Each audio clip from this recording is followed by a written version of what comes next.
women should wear trousers or not? Well, the wearing of trousers is culture. Okay. It's not Bible. It's culture.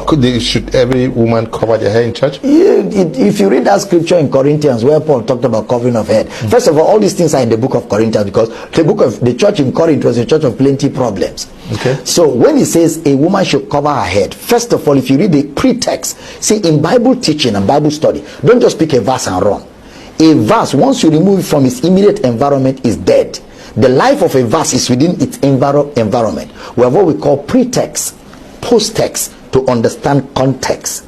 So when you read a verse, read the verses before and the verses after to understand what they are talking about. So first of all, he first said, the head of every man is Christ. The head of every woman is the man. The head of Christ is God. He's dealing with headship. So the head of Christ, God. The head of the man, Christ. The head of the woman, the husband.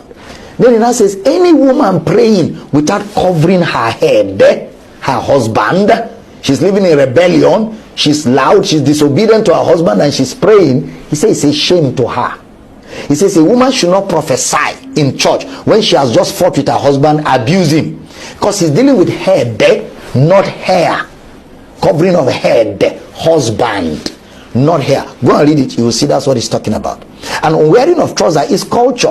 When he says you shall not wear what belongs to a woman and what belongs to a man, he didn't tell us what belongs to a man and what belongs to a woman. Moreover, the people that were given that instruction were Israelites on their way to Canaan, because in Canaan there were a lot of homosexuals. So Moses told them, when you go there, don't dress like a woman and don't dress like a man, so you can be different from the homosexuals. He was not talking about dressing code. He was talking about his consecration away from the homosexuals in Canaan.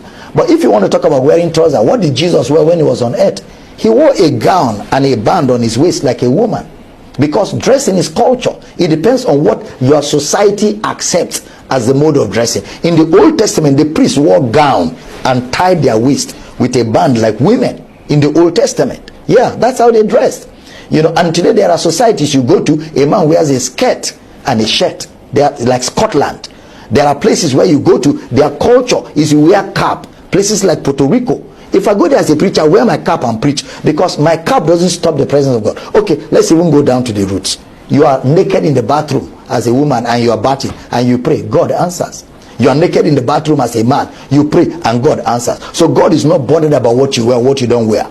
The reason why we dress is so that we can make each other comfortable. We cover our nakedness. So dressing has to be with an intent to cover your nakedness. Whether you wear or you don't wear, it doesn't stop God from answering your prayer, and it doesn't make God uncomfortable, and it's not a sin whether you wear something or not. However, as a decent child of God, you dress to cover your nakedness and appear honorable, so you can get respect in the society where you live. I hope that helps. Okay.